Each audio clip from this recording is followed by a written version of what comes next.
रुपाली चाकणकरांचं पहिलं ट्विट, 2 पणीपत्र. भोंदूबाबा अशोक खरात प्रकरणात नेमकं काय घडतंय? नाशिकचा भोंदूबाबा अशोक खरात याच्या विरोधात एका महिलेनं अत्याचाराची तक्रार दाखल केली. त्यानंतर या प्रकरणात आतापर्यंत अनेक हादरवणाऱ्या गोष्टी समोर आल्या आहेत.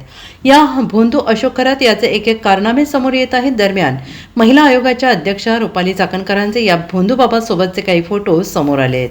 तसेच पाद्यपूजा करतानाचा व्हिडिओ देखील समोर आलेला आहे. त्यामुळे चाकणकर या मोठ्या अडचणीत सापडलेल्या आहेत.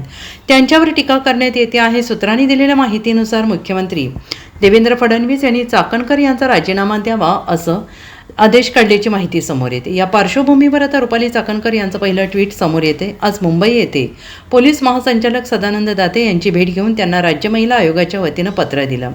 या पत्रात अशोक खरात महिला अत्याचार प्रकरणाचा सखोल आणि वस्तुनिष्ठ तपास व्हावा, तसेच या प्रकरणाची उच्चस्तरीय चौकशी करत या प्रकरणातील सत्यता बाहेर यावी, आरोपीवर कारवाई होण्याकरिता आपल्या स्तरावरून निर्देश देण्याबाबत सांगितलं, असं चाकणकर यांनी आपल्या ट्विटमध्ये म्हटलेलं आहे. दरम्यान आपल्या ट्विटसोबत त्यांनी पोलीस महासंचालक सदानंद दाते यांना दिलेलं एक 2 पानाचं पत्र देखील जोडलेलं आहे.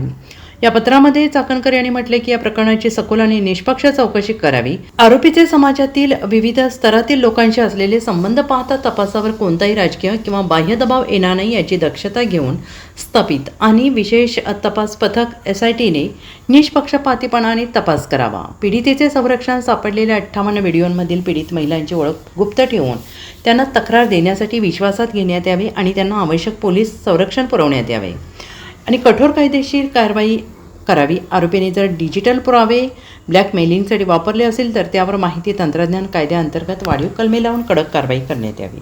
Bureau report, SBN Marathi, Mumbai.